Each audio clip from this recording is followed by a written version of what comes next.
안녕하세요. 부자 오빠입니다. 어제 제가 TQQQ와 속스를 일부 익절하고 그 매도한 돈으로 QQQI라는 종목을 매수했는데요. 이렇게 리밸런싱 후에 계좌를 보니까 TQ가 450주, 속스 400주, QQQI는 146주가 됐습니다. 비율로 따지면 TQ는 제가 10% 정도 매도를 한 거고 속스는 20% 정도 매도를 했습니다. 매도한 이유는 조정장에서 충격을 완화하기 위해서입니다. 제가 아무리 무한 긍정론자여도 주식은 단 하루도 빠지지 않고 무조건 오르는 거니까 막 투자해도 돼 라든가 어차피 나중에 많이 올라 있을 거니까 풀 대출 받아서 몰빵해도 돼 이렇게 극단적으로 생각하는 사람은 아닙니다. 당연히 장기 투자라도 전략적으로 투자할 필요가 있거든요.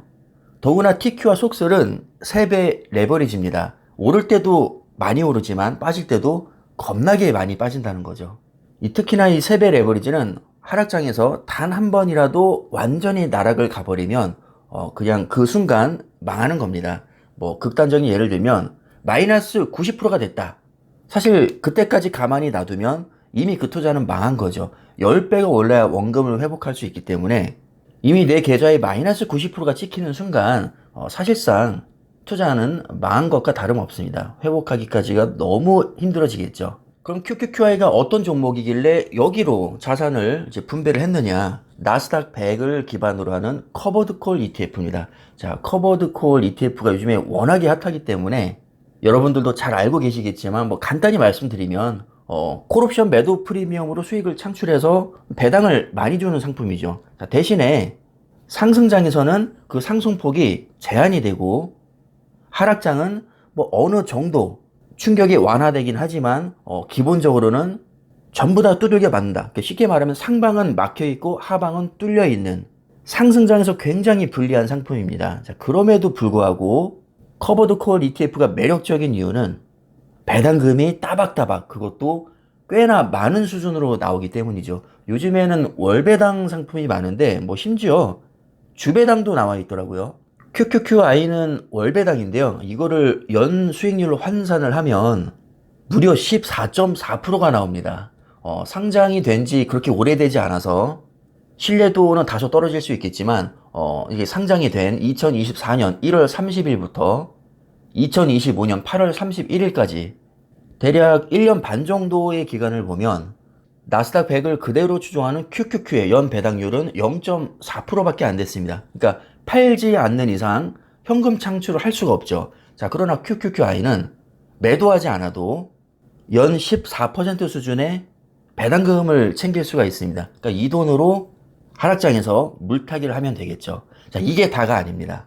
심지어 수익률도 나쁘지 않습니다. 배당금을 재투자했다고 가정한 토탈 리턴을 보면 QQQI는 32% 수익이 났고요. 자, QQQ는 34% 수익이 났습니다. 자, 물론 수익률에서 2% 정도 떨어지지만 매월 배당금을 따박따박 받았다는 그 장점을 생각했을 때는 뭐 이 정도 차이는 용인할 만하죠.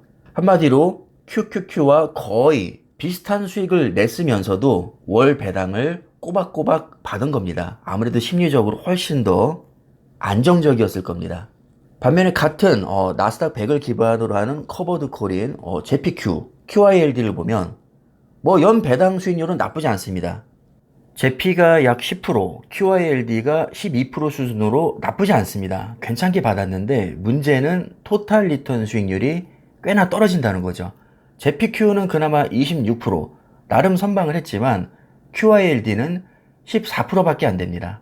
그래서 많은 사람들이 이렇게 얘기하는 거죠. 야, 커버드 콜 ETF가 배당 많이 주면 뭐해? 어차피 배당금 재투자 해봤자 지수를 그대로 추종하는 패시브 ETF보다 수익률 떨어져. 그러니까 돈이 필요하면 차라리 QQQ를 사서 팔아버리는 게 나아. 지금까지는 그렇게 생각을 했었는데 이 QQQI가 나온 후부터는 조금 이제 관점이 바뀌기 시작한 거죠. 토탈 리턴으로 비교해도 그렇게 꿀리지 않네. 거의 비슷하네. 토탈 리턴 수익률이 거의 비슷하다면 매월 현금을 창출할 수 있는 QQQI가 더 매력적인 거 아닌가?